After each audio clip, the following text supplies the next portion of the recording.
Bacteria are colorless when seen under a microscope. In order to view them with sufficient contrast, we need to stain them.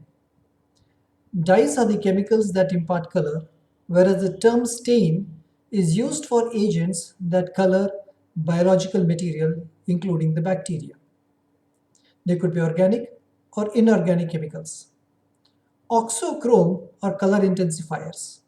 These compounds are colorless on their own, but impart color when mixed with chromophores.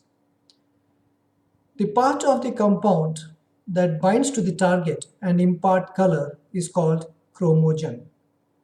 Most bacterial dyes are synthetic, often aniline dyes, which are coal tar derivatives.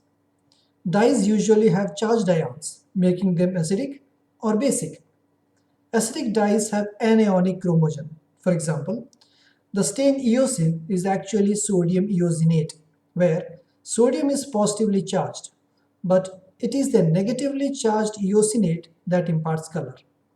Acidic dyes such as nigrosin or India ink, which are used for negative staining, actually stain the background, but not the bacterial cells.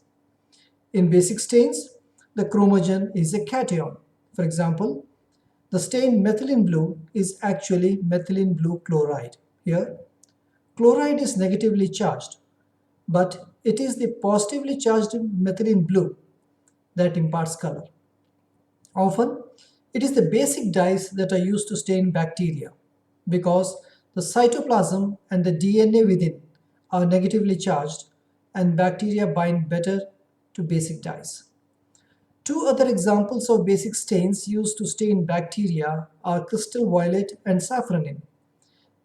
These stains in the crystalline forms are dissolved in aqueous or phenolic solutions to make staining solutions.